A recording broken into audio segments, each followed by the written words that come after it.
Bien, maintenant, nous allons passer à la deuxième partie de cet entretien. Nous allons parler de la littérature en France, mais également de la littérature dite internationale. Nous allons voir ce que nous pourrions appeler la littérature dans tous ses états. Alors, première question, Ron Asensio. Sur votre blog Stalker, vous évoquez des auteurs américains. Quand je dis américains, je parle essentiellement des États-Unis. Vous avez une affection particulière pour leur littérature. Vous évoquez, disais-je, des auteurs des États-Unis qui sont pour la plupart largement reconnus sur un plan international. Conrad, Melville, Faulkner, ce sont sans doute des noms que les gens ici connaissent ou ont déjà entendus. Mais en revanche, vous évoquez plutôt des auteurs français assez... Conrad est anglais. Ah pardon, excusez-moi. Enfin, d'origine polonaise. Pardon. Mais anglo-saxon, oui. Mais d'expression anglaise, dirons-nous. Oui. Mais à côté de cela, vous citez des auteurs français assez, voire totalement méconnus, Ernest Hello, Guy Dupré, ou même Léon Bloy par exemple, Paul Gaden. Cette remarque appelle bien évidemment des nuances, et même une correction, vous venez de la faire. Toutefois, l'Amérique, les États-Unis, ont-ils mieux su reconnaître et faire connaître leurs grands auteurs que ne l'a fait la France avec les siens? Les États-Unis sont un continent. Ils ont une très très grande littérature, quoi qu'on en pense. Il y a autant de littérature américaine que d'États d'une certaine manière. Il y a une diversité qui est incommensurable par rapport à aux querelles de clochers françaises. Il y a de très très grands écrivains vivants. Pynchon, qui vit totalement reclus, Thomas Pynchon, qui vit totalement reclus à la Salinger, pour ceux qui connaissent, qui a un peu disparu des écrans, Volman, vous avez eu un Gaddis, vous avez Cormac McCarthy, que vous connaissez probablement pour son adaptation au cinéma de La Route, qui décrit l'errance d'un père et d'un fils, d'un père et de son fils, dans un décor post-apocalyptique des États-Unis totalement dévasté.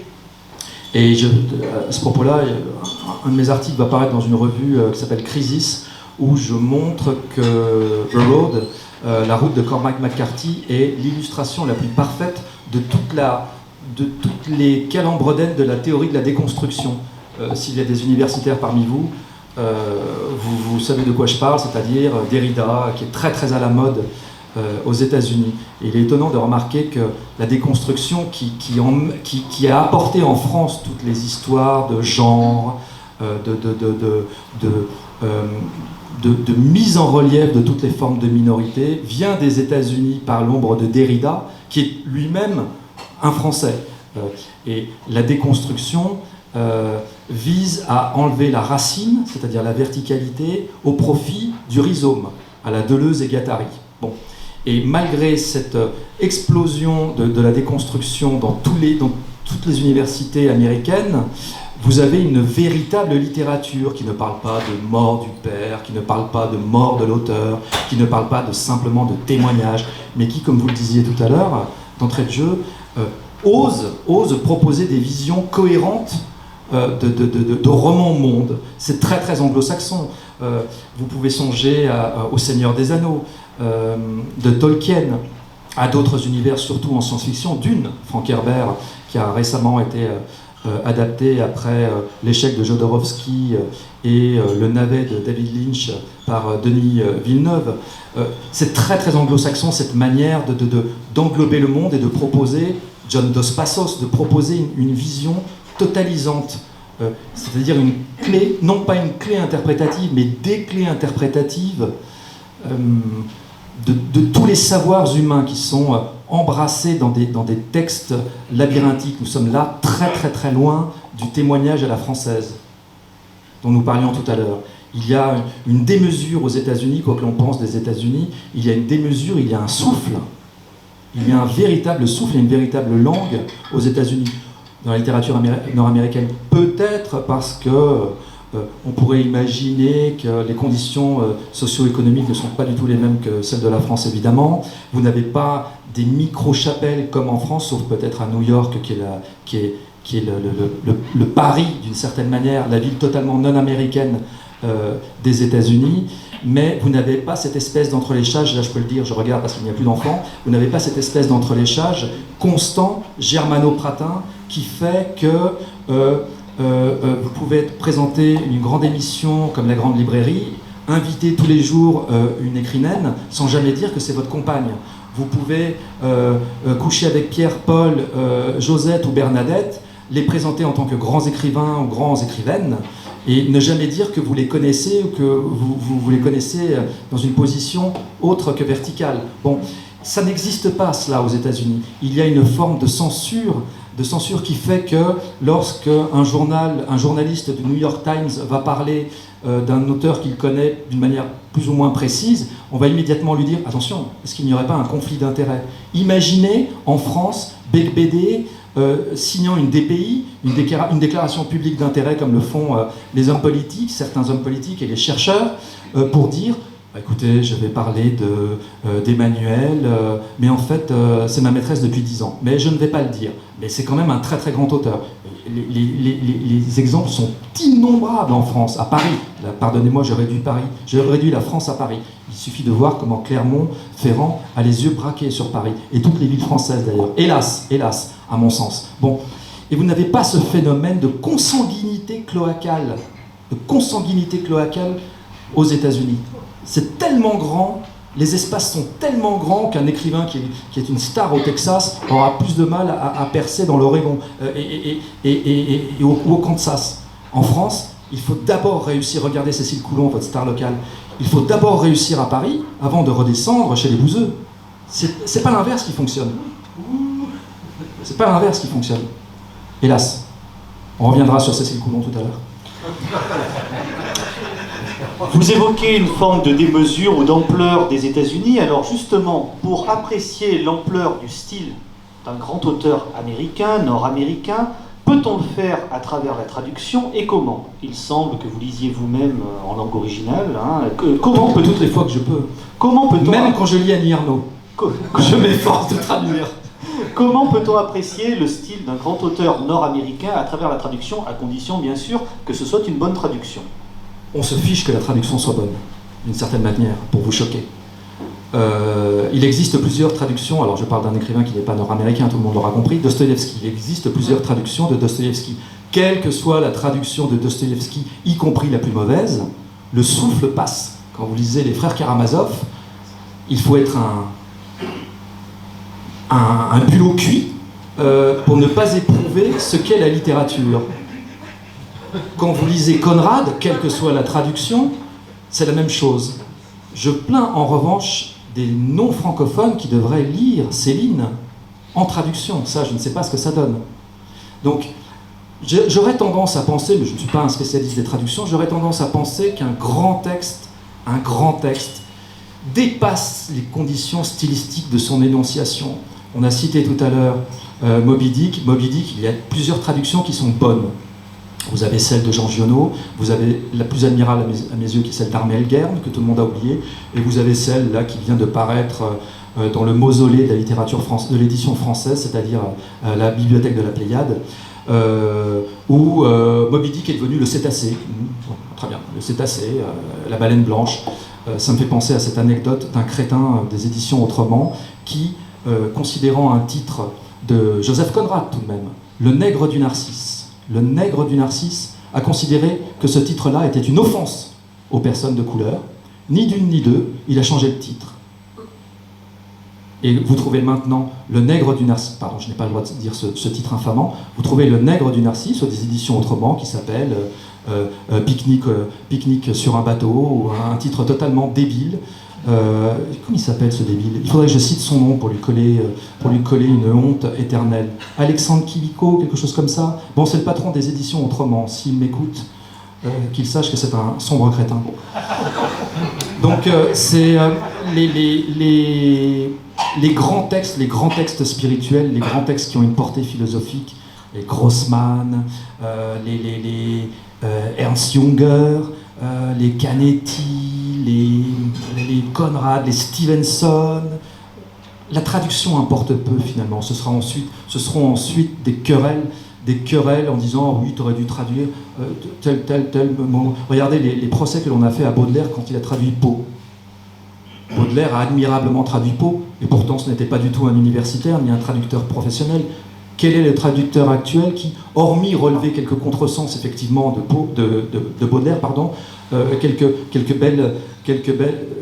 faux amis qu'il a mal traduits, etc. Mais quel est le traducteur qui peut se mesurer à une traduction de Baudelaire? Prenons un autre auteur qu'un auteur américain.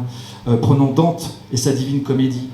Les traductions de Dante pourraient remplir un volume entier par leur diversité.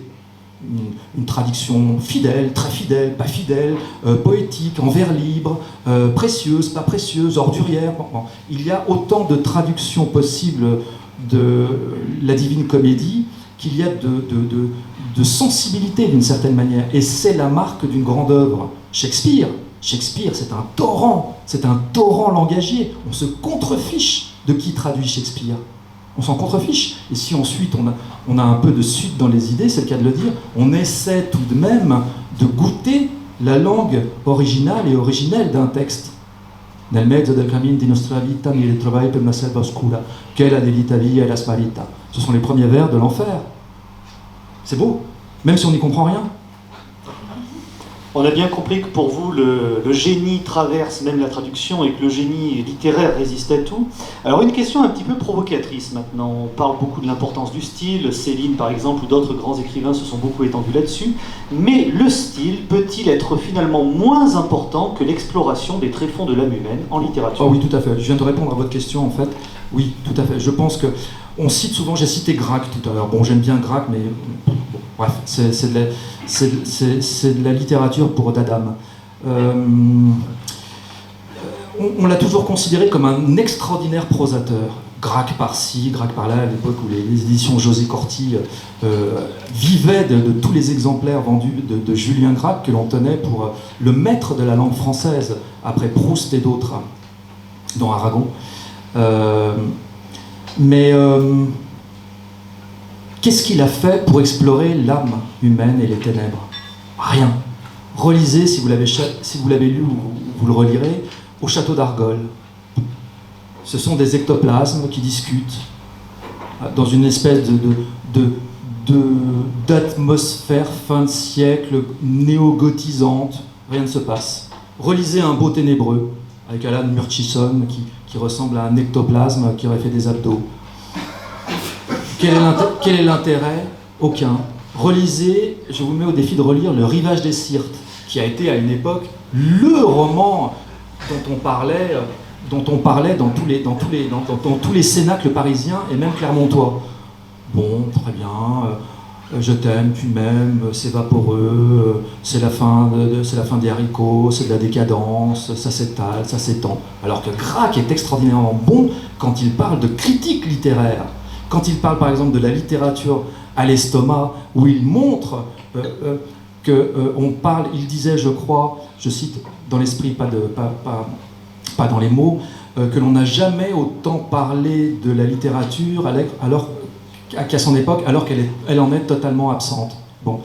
Mais Gracq n'est pas intéressant parce qu'il explore les tréfonds de l'âme humaine. On a cité tout à l'heure Guy Dupré, qu'effectivement personne ne connaît et qui, je pense, être supérieur à Julien Gracq. Guy Dupré, pour vous le situer, connaissait très bien Julien Gracq. Ils avaient plus ou moins partagé une amie, appelons-la pudiquement, qui était une starlette à l'époque dans ces années-là, Sonsiaré de l'Arcone. Très très belle femme, très très blonde, et qui n'a dû son passage dans la littérature qu'au seul fait de se retrouver sur la place du Mort, dans la voiture que conduisait Nimier. Nimier a mal fini, accident de voiture, elle a eu la tête coupée. Bon, ça arrive.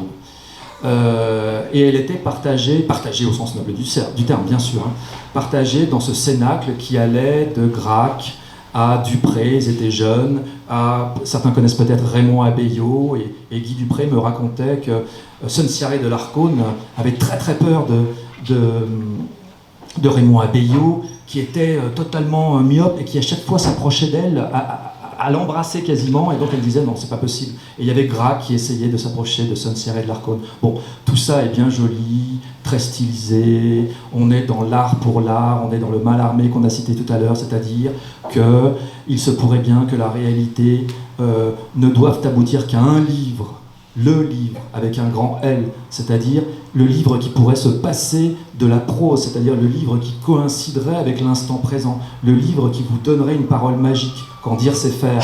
Si j'avais vraiment le pouvoir de l'éloquence, je ferais soulever mon portable, rien qu'en disant le mot qui me permettrait de le soulever. Aboutir au livre magique et à la langue magique.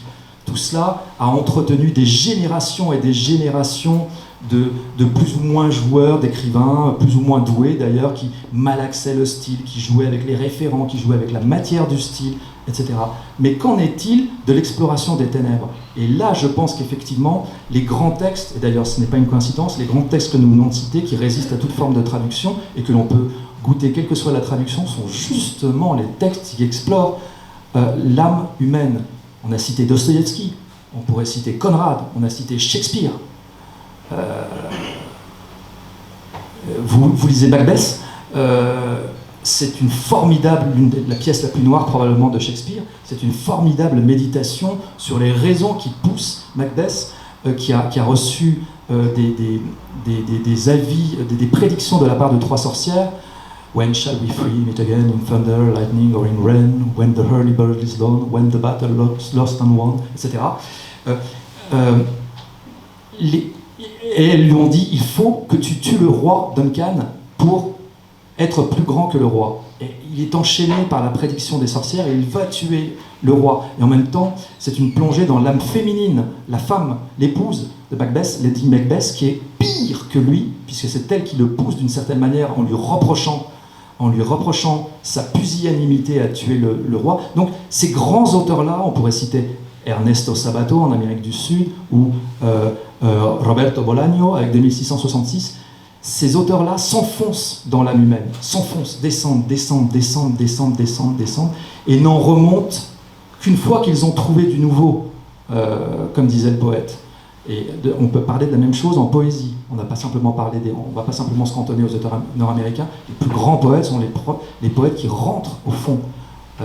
Artaud, Rimbaud, Baudelaire, quelques autres encore, une toute petite poignée d'autres. Paul Celan, chez les Allemands, Vincent Lassoudière, qui est très très peu connu, ils ont quasiment tous fini mal ou suicidés. Donc il faut cultiver une verrue sur soi-même, comme disait Rimbaud. Il faut d'horribles travailleurs pour oser descendre dans le gouffre et tenter, je dis bien tenter, d'essayer d'en remonter dans un mouvement de catabase, de catabase et l'adabase, pour apporter comme une mine. Je descends dans les profondeurs, je trouve un filon, et à mes risques et périls, je le remonte à la lumière. Et là, j'apporterai une forme de nouveauté. Vous voyez que là encore, nous sommes très très très très loin, à des années-lumière, à des univers d'univers, des rinsures, comme disait Rimbaud, d'un Édouard Louis ou d'un Yann Moix, ou de qui vous voulez d'actuel. Alors justement... Il faut écrire avec son sang, pardon d'insister, il faut écrire avec son sang. Nietzsche disait qu'il avait tout appris de Dostoïevski. Parce que c'était un formidable sondeur des ténèbres et de l'âme humaine. De la même manière, on pourrait citer Kierkegaard et d'autres en philosophie. Il faut trouver du nouveau et il faut descendre. C'est à ce prix-là que la littérature peut encore avoir un intérêt et peut encore ouvrir les rares espaces de liberté personnelle qu'il nous reste. Alors justement, eux ont écrit avec leur sang, vous avez cité Guy Dupré, vous pourrez éventuellement, puisque le but est aussi de faire connaître des livres, noter quelques références parmi les livres que nous avons réunis ici. Il y a également un livre de Raymond Abellio, Les yeux d'Ézéchiel sont ouverts. Je crois qu'il fait partie maintenant des raretés, même chez les bouquinistes. Alors maintenant, Ron Asensio, je vous propose une sorte de carte blanche, comme on dit dans les émissions de grande audience.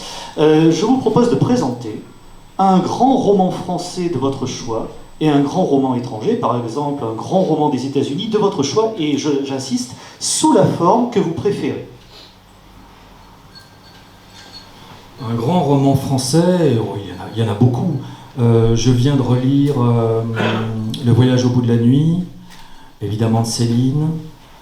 Je viens de relire Gilles de Drieux-La Rochelle, qui est remarquable, qui est une traversée d'un personnage amateur de femmes, séducteur, totalement blasé, totalement désespéré, et qui traverse les différents mouvements politiques français. Qu'est-ce qu'on pourrait citer? Il y a de grands romans français. Ah, si. Je vais vous en citer deux qui sont quasiment inconnus, hélas. Si vous avez l'occasion, allez enquiquiner votre libraire, par exemple Les Volcans, et plutôt que de nous casser les pieds avec Annie Ernaux, vous lui demandez « Est-ce que vous avez les tortues ?» Pardon, monsieur ? Est-ce que vous avez les tortues ? De qui ? C'est au rayon jeunesse ? Non. C'est d'un certain Loïs Masson, M-A-2-S-O-N. Les tortues, qui est une espèce d'aventure maritime inspirée de Conrad, de Stevenson, du Creux de la Vague, avec un narrateur, on ne sait pas s'il est saint d'esprit ou fou, qui se retrouve embarqué sur un bateau, un bateau qui fuit le typhus, ou la peste, je crois que c'est le typhus, qui fuit le typhus et qui est comme maléfique, qui est comme le Hollandais volant qui erre. Et ce personnage-là est fascinant parce qu'il a un gros problème, il a une grosse phobie avec les tortues, qu'il considère, il y a une cargaison de tortues, j'ai oublié de vous le dire, dans le bateau, et il les considère à la fois comme la figure du diable, qui apporte des maléfices, qui apporte des maladies, et comme une espèce aussi, l'ambivalence du sacré, comme une espèce de témoignage d'un univers au-delà. C'est écrit dans une langue absolument, quel terme employé, transparente. C'est admirable. Alors, vous le trouverez chez l'Arbre Vengeur, très médiocrement préfacé par Éric Dussert. Et sinon, vous pouvez le trouver, ça se déniche encore chez les bouquinistes. Second roman français, à peu près aussi inconnu. Vous irez toujours au Volcan et vous demanderez les saisons. Ah, décidément, monsieur, après les tortues, les saisons, c'est de qui ça ? Maurice Pons, P-O-N-S, qui décrit l'arrivée dans une espèce de pays où vous avez qui ressemble un peu à une France montagnarde du siècle passé, où vous avez deux saisons, une saison de pluie intense et une saison de dégel. Rien entre les deux. C'est un type, un vagabond, qui arrive dans ce village où tout le monde le regarde en sortant, comme dans Délivrance, le film de Borman, où on regarde à travers. Il est tombé dans une peuplade reculée, où on voit ça aussi chez Lovecraft, et il raconte ses aventures dans ce village totalement arriéré, avec des scènes d'une crudité incroyable, d'une saleté, tout baigne dans la saleté, dans la crasse la plus répugnante. Et vers la fin, je ne vais pas vous faire éventer la fin, mais il décide, il ne mange que des lentilles. J'ai oublié de préciser qu'il ne mange que des lentilles. Il ne mange que des lentilles. De l'alcool de lentilles, de la lentille à toutes les sauces et à tous les plats. Il vit dans un dénuement total, on le regarde de très très loin, on le prend pour un étranger évidemment, c'est mal parti, et lui essaie de faire œuvre de littérature, et ça ne marche pas du tout, et au bout d'un moment tout le monde en a assez. Une fois qu'il a été accepté dans le village, on décide qu'il faut quand même tenter sa chance ailleurs que dans ce village-là. Alors vous voyez tous les pecnos qui prennent leurs pauvres affaires sur eux, il est en train de... C'est le dégel je crois, c'est tout bien, il y a 2 saisons, et donc il s'aventure de montagne en montagne en espérant trouver mieux ailleurs. Et je vous laisse découvrir la suite. Voilà. Et romans étrangers, donc les saisons et les tortues pour les romans français. Il y en a d'autres bien sûr, mais c'est ceux qui me viennent immédiatement à l'esprit. Dans les romans étrangers, je vous inviterai à lire ce que vous voulez en roman étranger. 2 grands romans, moi j'aurais tendance à privilégier 2666 de Roberto Bolaño. Auteur chilien qui est mort il n'y a pas très très longtemps à Barcelone, et qui a écrit une œuvre hantée par le mal, plus précisément par le mal incarné par les nazis. Il a écrit des titres comme La littérature nazie en Amérique, et vous lisez le livre, et en fait il a inventé des profils d'anciens nazis réfugiés en Amérique du Sud qui ont écrit tout un tas de livres, mais avec une telle véracité que vous vous dites « Ah, c'est quand même incroyable, Wikipédia n'en parle pas ». Et en fait, il les a totalement inventés. Il s'enfonce toujours dans le mal jusqu'à son chef-d'œuvre inachevé, 2666, 2666 en espagnol, qui est une espèce de plongée labyrinthique.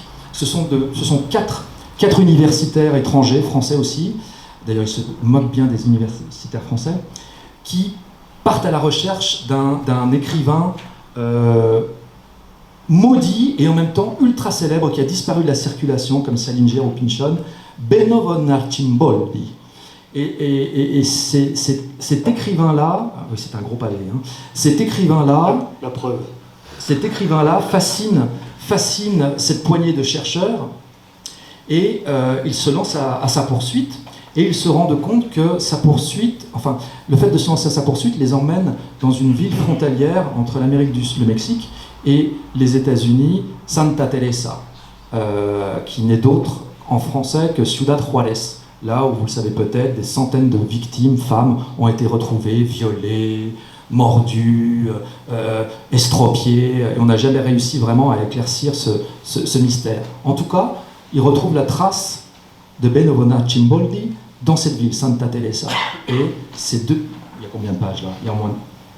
Oui, c'est 1500 pages, 1600 pages, raconte l'errance avec 5 grandes parties, dont une qui, moi, m'avait laissé sur les fesses, qui est consacrée, la partie des meurtres, qui est consacrée à une description clinique, quasiment chirurgicale, de tous les corps de femmes retrouvés. Il n'y a rien d'autre. Et c'est extraordinaire. C'est extraordinaire parce que vous rentrez dedans, et quand vous l'avez fini, vous n'avez qu'une envie, c'est de le recommencer.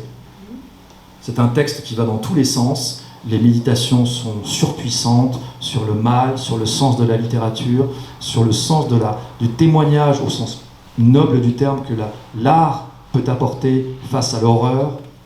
Et il me fait penser à un autre auteur, c'est en faisant un autre, Ernesto Sabato, qui lui était argentin et qui est mort voici plus longtemps, qui avait écrit une trilogie romanesque. C'était un scientifique de formation et ensuite il a écrit une trilogie romanesque. Il a estimé qu'il n'avait plus rien à dire après ces 3 romans-là. Le tunnel, El Tunnel, sobre héroes y tumbas, à propos de héros et de tombes, ou tombes et héros en français, qui avait été traduit une première fois par Alejandra, et le 3e et dernier, Abaddon el Exterminador, voilà, l'ange des ténèbres. Ça c'est le dernier. Ça c'est héros et tombes, pardon, c'est le 2e. Donc c'est une trilogie romanesque où Sabato décrit tout un tas de personnages dont lui-même il se fait figurer dans son dernier tome, dans le 3e et dernier, dans l'exploration d'horreur sous les sous-sols de Buenos Aires se cache la secte des aveugles, qui est une espèce de royaume, de contre-royaume ténébreux. Bon, bref, je vous laisse découvrir tout cela. Merci beaucoup. Je suis trop long à chaque fois, pardon. Non, merci beaucoup pour ces présentations très précises. Alors, parmi les auteurs que vous avez également défendus, un grand roman français que vous avez préfacé, La montagne morte de la vie de Michel Bernanos, qui était le fils du grand Georges Bernanos. La montagne morte de la vie est une espèce de texte fantastique, à tous les sens du terme, appartenant au fantastique et fantastique, décrivant 2 hommes, 2 marins, dont un très jeune, embarqué plus ou moins de force sur un bateau, et qui se retrouve échoué sur une espèce de terre qui ressemble à la nôtre, mais qui n'est pas la nôtre. Et à partir de là, le livre, qui est très moite, qui est d'une touffeur exaspérante, qui décrit une nature dévoreuse, dévoratrice, à partir de là, Michel Bernanos, qui a fini tragiquement aussi, et qui était probablement le fils le plus doué d'un point de vue littéraire du grand d'Espagne, comme l'appelait Nimier, Georges Bernanos évidemment. À partir de là, ces 2 personnages vont aller explorer cette nature totalement dévoratrice qu'ils ne comprennent pas, jusqu'à une scène finale qui est assez apocalyptique et grandiose. Enfin, vous souhaitiez, je crois, dire un mot d'un écrivain anglais qui vous tient particulièrement à cœur et que vous avez préfacé récemment avec l'édition du Grand Dieu Pan, Arthur Machen. J'espère ne pas trop écorcher la prononciation de son nom. Pourriez-vous nous parler un petit peu de cet auteur totalement méconnu en France, il faut bien le dire. Totalement. Un texte d'Arthur Machen, Le Grand Dieu Pan, qui est son texte le plus connu. Pour vous le situer, il a été considéré comme le maître de Lovecraft. Lovecraft lui vouait un culte parce qu'il considérait qu'il lui était supérieur, et il avait tout à fait raison de penser qu'il lui était supérieur. Machen décrit toujours une espèce d'horreur qui est à 2 doigts d'être découverte, soit par une expérience scientifique, comme dans Le Grand Dieu Pan, qui va lui permettre de trouver une réalité parallèle qui est encore la nôtre. C'est-à-dire que, comme s'il fallait se coltiner le mal, il fallait accepter de faire une espèce d'entaille dans son cerveau pour voir une réalité parallèle. Le Grand Dieu Pan a été traduit par Paul-Jean Toulet. Une petite anecdote à Paul-Jean Toulet, un auteur totalement oublié. Mais c'est intéressant, si vous avez lu Sous le soleil de Satan, vous vous souvenez peut-être de Bernanos, vous vous souvenez peut-être des tout premiers mots de Sous le soleil de Satan. Voici l'heure du soir qu'aima Paul-Jean Toulet. 1926. Pourquoi, diable, Bernanos a-t-il cité Paul-Jean Toulet alors que, bon, vous prenez toutes les éditions possibles et imaginables de Sous le soleil de Satan, y compris les dernières, en 2 volumes, parce qu'il faut bien qu'on place la glose des professeurs, qui vous expliquent que, vraiment, ces premiers mots de Sous le soleil de Satan sont quand même très très étonnants, et on ne sait pas trop pourquoi Bernanos a parlé de Paul-Jean Toulet dans un livre qui parle essentiellement de la tentation et de Satan. Bon. On vous dit que Paul-Jean Toulet est un auteur intéressant, mais totalement oublié. Ouais. Bon. Or, Paul-Jean Toulet a traduit Le Grand Dieu Pan, et une fois qu'il a traduit Le Grand Dieu Pan, a écrit lui-même un roman assez noir qui s'appelle Monsieur Duport, P-A-U-R, mais vous pouvez l'entendre comme Monsieur Duport, qui nous décrit une espèce de Monsieur Test à la Valérie, totalement intellectuel, mais qui est un foyer du mal, et on ne sait pas ce qu'il fait. Il a peut-être abusé d'un gamin, il a peut-être, comme Monsieur Wynne de Bernanos, il a peut-être tué quelqu'un, on n'en sait rien, et on s'en contrefiche. On sait que cette espèce de trou noir dévorant va attirer autour de lui le mal et tout un tas de proies qui vont tomber dans son escarcelle. Mais jamais Paul-Jean Toulet, et ensuite Bernanos dans Monsieur Wynne, ne nous dira ce qu'ont réellement fait Monsieur Duport et Monsieur Wynne. Et je pense que Sous le soleil de Satan, c'est la référence à Paul-Jean Toulet dans les premières lignes, les premiers mots de Sous le soleil de Satan, s'explique par le fait que Georges Bernanos a probablement lu Le Grand Dieu Pan dans la traduction de Machen. Et ça, c'est fascinant, parce que ça fait 30, 40, 50 ans que la critique littéraire française ne sait pas pourquoi Bernanos parle de Machen. Je vous invite à lire cette préface. Et de découvrir plus largement Machen, notamment alors il est très peu édité, ou alors mal édité par un éditeur qui s'appelle Terre de Brume, où il y a 5 fautes par page. Bon, c'est le désavantage de ne plus savoir écrire et de ne plus savoir relire. Mais c'est un très très grand auteur, très très connu aux États-Unis, très très connu dans les pays anglo-saxons. C'est une star aux pays anglo-saxons. C'est le Stephen King du 19e siècle, attention. Et en France, il est plus ou moins confidentiel. Il avait aussi écrit une nouvelle remarquable qui s'appelle La Terreur, qui décrit un certain nombre de meurtres atroces qui se passent dans la campagne anglaise sans qu'on en ait la moindre explication. Tout le monde y va de sa tentative d'interprétation en disant ce sont peut-être des Allemands qui ont creusé des tunnels, c'est la Première Guerre mondiale, et ils sont là, etc. C'est peut-être des extraterrestres, on n'en sait strictement rien. Et en fait, on se rend compte que c'est la nature elle-même qui a décidé de se rebeller contre l'homme. Je vous laisse découvrir La Terreur. C'est splendide. Ce n'est pas du tout édité ni réédité en France, hélas, comme tant d'autres textes. Merci. Alors, je vais vous inviter maintenant, Juan Asensio, à réagir face à quelques écrivains. Alors, assez rapidement, parce que je suis désolé, mais le temps nous est un petit peu compté.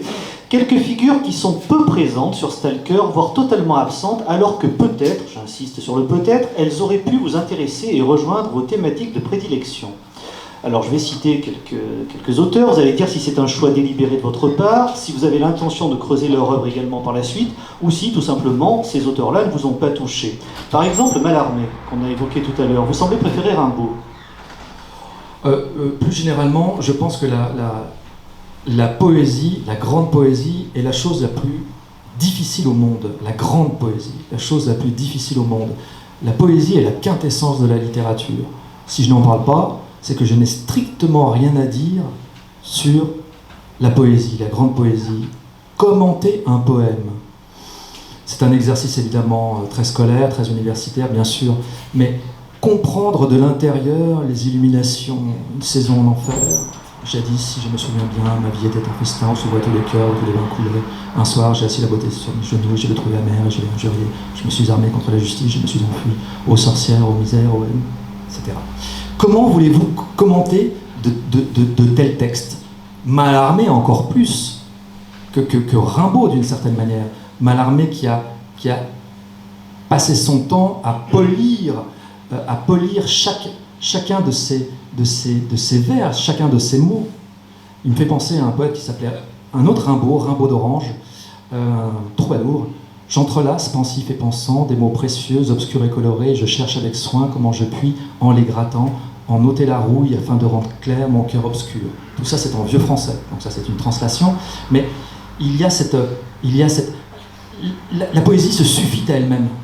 Comment c'est une musique, c'est une musicalité, et c'est ce qui se rapprocherait à mon sens d'une parole magique au sens propre du terme, c'est-à-dire celle après laquelle courent tous les grands auteurs, quand une parole qui vous donne la réelle présence, comme disait George Steiner, une parole qui est action. C'est Rimbaud qui disait qu'il voulait un verbe qui soit le frère jumeau de l'action. Et c'est ça ce que l'on trouve d'une manière totalement abâtardie, d'une certaine manière, dans les mouvements, alors c'est une incise, mais dans les mouvements violents, action directe, les mouvements terroristes. C'est-à-dire qu'il faut trouver une forme de verbe qui rejoignent l'effectivité de l'action. Il faut que le verbe transforme la réalité, car sinon c'est un amusement de cabinet, à tous les sens du terme cabinet d'ailleurs. Donc j'en parle peu, je parle très peu de la poésie. Je ne m'estime pas le droit de parler de la poésie, sauf peut-être de Cécile Coulon. Sauf des poèmes de Cécile Coulon, ce qui me permet, je vais vous en lire un petit peu. Si. D'ailleurs, pour vous lire un poème de Cécile Coulon, il vous faut un invité exceptionnel. J'ai nommé Augustin Trapenard, qui a décidé de faire le déplacement et qui va vous parler de Cécile Coulon. Vous pouvez applaudir Augustin Trapenard. Je vais essayer de donner la parole à Augustin Trapenard 5 petites minutes. Bonjour à toutes et à tous. Alors, je dis toujours à toutes et à tous, j'aimerais inventer un nouveau terme qui ne passe pas par cette espèce de concrétisation phallocratique du sexe genré, du masculin et du féminin. Si je pouvais, je dirais bonjour à un terme absolument neutre. Mais je passe par bonjour à toutes et à tous. Je suis ravi d'être dans cette belle... Non, enfin bon, Clermont-Ferrand, je suis ravi d'être parmi vous, parce que c'est quand même la ville où est née Cécile Coulon. Et ne vous dites surtout pas, ne pensez surtout pas que Clermont-Ferrand, si un jour elle passe à la postérité littéraire, ce qui n'est pas du tout certain, ce sera grâce à Blaise Pascal. Ce sera grâce au fait que Georges Bataille y est né, que Jules Romain y est né, que d'autres y sont nés, j'ai oublié son nom, celui qu'on a appelé le Marcel Pagnol auvergnat, ou Théillard de Chardin qui est né. Ne pensez surtout pas que votre belle ville de Clermont-Ferrand va passer à la postérité, parce qu'elle a été le lieu de tournage de Manu Chemaud, le lieu d'action de romans comme Mont-Oriol, dont je ne vous dirai évidemment pas l'auteur, ou Augustin et le maître, ou le maître est là, de Joseph Malègue, etc. Non, pas du tout. Si Clermont-Ferrand passe à la postérité littéraire, c'est parce que ces faits volcaniques se sont penchés sur le berceau de Cécile Coulon. Cécile Coulon est mon amie. D'ailleurs, comme le disait mon autre ami François Bunel, il disait très exactement, il l'a dit à un autre collègue journaliste, mais je ne suis pas jaloux, il disait très exactement, la seule manière d'être un rebelle aujourd'hui, c'est d'oser dire « j'aime aimer ». Eh bien moi je suis comme lui, j'aime aimer. Et je déteste haïr. Sauf ce méchant critique littéraire dont je ne prononcerai pas le nom, celui dont il ne faut pas prononcer le nom comme Voldemort, qui, je crois, se balade dans les rues clermontoises. Faites-lui donc honneur. J'espère ne pas le croiser. Bon. Moi, j'aime aimer. Et j'aime donc Cécile Coulon, qui pour moi incarne l'ouverture. L'ouverture avec un grand O. L'ouverture avec un grand O. Si j'allais loin, je ne parlerais même pas d'ouverture, je parlerais d'ouvert. C'est-à-dire, c'est au-delà du masculin, au-delà du féminin, au-delà de toutes ces conventions patriarcales. C'est l'ouvert, le neutre, comme le disait mon maître Blanchot. L'ouvert, c'est une référence à Rainer Maria Rilke, que vous connaissez peut-être. Eh bien, Cécile Coulon incarne l'ouverture, ou plutôt l'ouvert dans sa splendeur. C'est-à-dire cette possibilité d'enserrer le monde dans un verbe poétique surpuissant. D'ailleurs, je vais vous faire une petite lecture de deux poèmes de Cécile Coulon, qu'elle a posté hier, avant-hier, il y a quelques jours, sur son compte Instagram. Car Cécile est moderne. Elle a un compte Instagram qui est suivi par des milliers de fanatiques de poésie. Écoutez bien, je vais essayer de le lire en y mettant toute la beauté que ce texte contient. Il n'y a pas de majuscule, il n'y a pas de point. Très important. Je me lance. Cécile, si tu m'écoutes. N'abandonnez pas les enfants aux terreurs qui sont les vôtres. N'abandonnez pas les vieux à la vieillesse,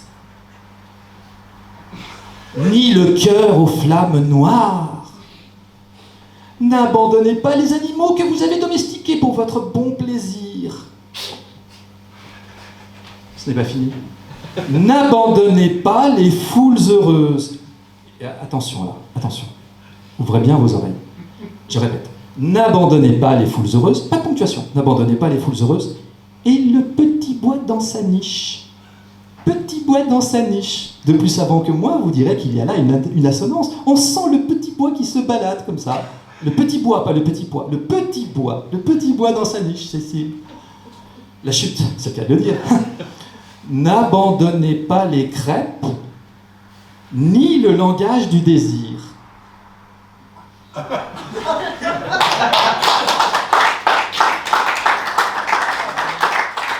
Cécile nous écoute, et s'il ne nous écoute pas, elle va nous voir. Je vous en... devant la foule. Second poème de Cécile, toujours publié sur son compte Instagram. Cécile, si tu m'écoutes, j'ai liké évidemment, avec mon ami François, on est nombreux à liker. Des milliers. Et je te rassure, la librairie Livolcan a bien fait son boulot. Tu es partout dans ces rayonnages, à côté de Cécile Arnaud, à côté de ton ami et de mon ami Annie Ernaux. Allez, second et dernier. Tu as été brûlé et tu n'es pas tombé en cendres. Elle s'adresse à une femme, c'est du témoignage. Tu avances avec des membres calcinés. Que les crèmes, les médicaments, pas de virgule, que les crèmes, les médicaments, le sport et les recommandations maintiennent dans une texture acceptable et recherchée. Tu as été brûlé, toujours à cause de tes pouvoirs, parce que c'est toi qui décides ou pas de porter un enfant. Message, témoignage. Parce que c'est toi qui décides ou pas de porter un enfant. Parce que c'est toi qui décides ou pas de nettoyer ou d'abandonner le maison. Le maison, cela s'appelle une licence poétique. Le maison, Cécile, quel génie. Parce que c'est toi, on est presque à la fin, parce que c'est toi qui connais le langage de la douleur absolue. Tu as été brûlée quand tu as refusé d'être douce, quand avec toi, personne ne l'était plus. Voilà ce qui est imprimé, honoré, commenté, non seulement par Augustin Trapenard, mais par la quasi-majorité de la presse française, y compris ici même, La Montagne. Cécile Coulon a une chronique hebdomadaire ou tous les 15 jours où elle raconte quoi? Strictement rien. Ça me rappelle d'ailleurs une anecdote où Cécile est passée dernièrement dans une émission qui a été... il y a un podcast et un vidcast. Et je suis très très jaloux de cet entretien parce qu'il a été accordé à un collègue et néanmoins ami, où on demande à Cécile, c'est une voix off, elle est face à la caméra, vous retrouvez cela sur YouTube évidemment, et elle est face à la caméra et on lui dit « Cécile, question de génie », et alors quelle est la réponse, vous allez voir, question de génie, Cécile, quelle est ta première pensée quand tu te réveilles le matin ?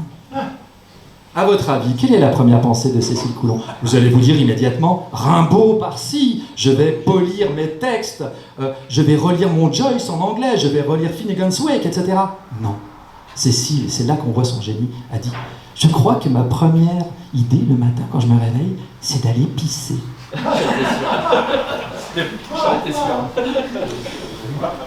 Et si on se faisait un petit peu d'Annie Ernaux? Annie. Oui, après, bon, on accélérera un peu le mouvement. On accélérera, mais tout de même, attendez, nous sommes entre poètes et entre gens qui comprennent la littérature. Je ne me suis pas déplacé depuis Paris pour rien du tout.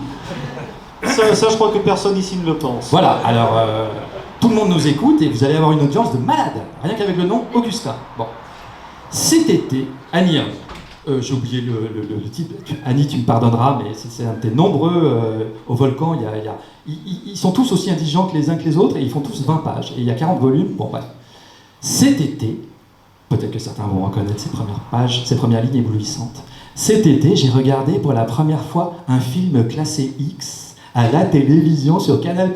Quelle coquine, c'est Annie. Mon poste n'a pas de décodeur.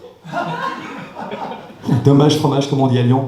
Les images sur l'écran étaient floues, les paroles remplacées par un bruitage étrange, grésillement, clapotis, une sorte d'autre langage, doux et ininterrompu.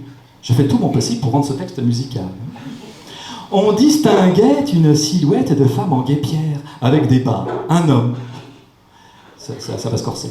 L'histoire était incompréhensible, quand on n'a pas de décodeur, et on ne pouvait prévoir quoi que ce soit, tu parles, des gestes ou des actions. L'homme s'est approché de la femme. Il y a eu un gros plan. Le sexe de la femme est apparu, bien visible dans les scintillements de l'écran. Puis le sexe de l'homme, en érection, qui s'est glissé dans celui de la femme. Pendant un temps très long, le va-et-vient des deux sexes. Le va-et-vient des deux sexes a été montré sous plusieurs angles. La queue est réapparue. Entre la main de l'homme et le sperme s'est répandu sur le ventre de la femme. On s'habitue certainement à cette vision. La première fois est bouleversante. Des siècles et des siècles, des centaines de générations, et c'est maintenant seulement qu'on peut voir cela. Un sexe de femme et un sexe d'homme s'unissant. Le sperme tirait, celui quadratin, tirait ce qu'on ne pouvait regarder sans presque mourir, devenu aussi facile à voir qu'un serrement de main. Et là, la morale que Tyrannie, admirable, de son superbe passage précédent, il m'a semblé, écoutez bien ce qu'écrit Annie, et qui a été novélisé et qui est reçu tous les 3 jours par Augustin, moi-même, et François, mon grand ami. Busnel, évidemment. Il m'a semblé que l'écriture devrait tendre à cela, cette impression que provoque la scène de l'acte sexuel, cette angoisse et cette stupeur, une suspension du jugement moral. Annie Ernaux dans le texte. Oui, alors maintenant, Juan Asensio, après cette séance de lecture, donc revenons à cette liste. Remercie Augustin. Revenons à cette liste d'écrivains qui auraient pu finalement retenir votre attention. Vous avez parlé de la poésie au sujet de Mallarmé. 2 écrivains nordiques maintenant, Strindberg et Knut Hamsun. Strindberg, j'ai lu Inferno lorsque j'étais gamin, je ne m'en suis pas remis. Knut Hamsun, j'ai lu la fin lorsque j'étais gamin, je m'en suis peu remis. Je n'en ai plus aucun souvenir, ça fait partie des textes que je devrais relire. J'ai passé ma vie à lire et à relire quand tout le monde sortait. Autre écrivain, Mishima. Ah, Mishima, c'est splendide. Tout est beau chez Mishima. Ouais, c'est un poète et écrivain, enfin poète au sens noble du terme, pas un poète à Lyon, mais un poète qui a mis en accord, un écrivain qui a mis en accord son dire et son faire, puisque je n'aurais pas besoin de vous rappeler comment il a terminé. Mishima, c'est très beau. J'ai pas de titre, mais tout est beau chez Mishima, c'est l'impression qu'il m'a donné. Ça fait aussi partie des romanciers que je devrais relire. Vous allez me citer uniquement des romanciers que je n'avais pas relus depuis 20 ans ? Bon, il n'y a plus que deux noms. Monterland. Oh. Monterland est très très méchant lorsqu'il parle par exemple des jeunes filles. Je vous précise que les questions ne sont pas préparées, hein, donc ça, c'est un blind test, hein, comme on dit. Monterland est très méchant et il avait une réelle plume. Je ne peux pas dire grand-chose de Monterland, c'était Gabriel Maznev qui en a été l'héritier spirituel et l'héritier d'un point de vue juridique, donc ceci appelle peut-être cela, il doit probablement y avoir des correspondances souterraines, mais c'est un grand écrivain, Monterland, bien sûr. On n'a plus des écrivains de ce style-là, on n'a plus de Jean Cau, si vous avez connu Jean Cau, pour les plus anciens d'entre vous, qui était le secrétaire de Jean-Paul Sartre, et comme ça, le secrétaire particulier de Jean-Paul Sartre, il avait toutes ses entrées dans les officines de la presse bien pensante parisienne. Et à partir du moment où il a commencé à dire que petit 1, Sartre était un guignol, petit 2, il commençait à battre en brèche un certain nombre de dogmes vantés par la gauche, il a connu une descente aux enfers et une mise au purgatoire. Je vous défie de trouver un titre de Jean Cau actuellement dans une librairie. On fera le test après la rencontre en regardant un petit peu sur Internet et sur le réseau Interlibrairie. Dernier nom, un écrivain italien, Curzio Malaparte. Pareil qu'Hansum, je l'ai lu il y a longtemps, et sa technique du coup d'État demeure un classique. C'est assez beau. C'est une littérature de l'engagement, c'est une littérature des tripes. Moi, ces auteurs-là, Hansum et Malaparte, ou même Pasolini, me font systématiquement penser à des auteurs français qu'on a un peu hélas oubliés, qui avaient un verbe, comme Georges Darien qui avait écrit sur les bagnes. C'était la fin du 19e siècle, et c'était d'ailleurs un ami, plus ou moins un ami de Léon Bloy, où si vous voulez, un texte apocalyptique et d'une violence totale, je dis bien totale, contre l'Église, contre l'armée, contre le pouvoir en place, contre les femmes, contre les hommes, contre les chiens, contre tout ce que vous voulez. Vous lisez La Belle France de Georges Darien, qui est un texte extraordinaire. Céline n'a rien inventé. Céline doit beaucoup de choses à Léon Bloy, doit beaucoup de choses à Rabelais, doit beaucoup de choses à Georges Darien. Donc ces auteurs italiens me font penser à ces auteurs de l'engagement. On pourrait penser aussi à Eugenio Corti avec Le Cheval Rouge. Il y en a plusieurs, oui, comme ça, qui portent leur plume comme un étendard, qui s'engagent. Un essai très intéressant dont j'ai oublié le titre, Mauricio Serra, d'un Italien. L'Italie a de très très grands auteurs. A évoqué tous ces auteurs qui n'avaient pas peur, tous ces écrivains qui n'avaient pas peur de s'engager, qui n'étaient pas comme BHL, qui allaient prendre une photo dans un hôtel 12 étoiles sur un pseudo-terrain de combat. C'était vraiment des auteurs qui s'engageaient, qui faisaient la guerre. Orwell est allé ferrailler avec les républicains contre les franquistes, et d'autres encore. On n'a plus... L'une des manières d'expliquer la déchéance de la littérature française, j'essaie de raccrocher les wagons par rapport à tout à l'heure, c'est peut-être de montrer que les écrivains français n'ont strictement plus rien à dire, parce qu'ils n'ont plus de cojones, je le dirais en espagnol, ils n'ont plus de courage. Imaginez un Yann Moix, imaginez un Michel Houellebecq ressemblant à Antonin Artaud, sorti d'une séance d'électrochoc avec la perruque d'Annie Ernaux. Imaginez un Michel Houellebecq aller au fin fond, là, tout de suite, en Ukraine, tiens, pour aller dégommer du russe ou de l'ukrainien, on sait jamais avec Houellebecq.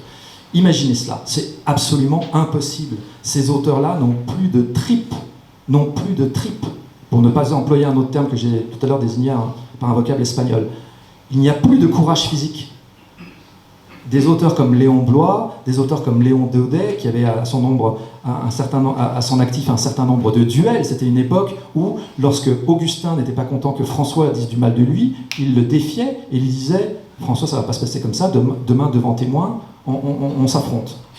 Il n'y a plus cela maintenant. Il n'y a même plus une forme de polémique à fleur et moucheté. On n'ose plus rien dire. Si vous dites quelque chose, vous êtes un grossophobe, un transphobe, voilà, vous êtes toujours un phobe de quelque chose. Vous ne pouvez strictement plus rien dire.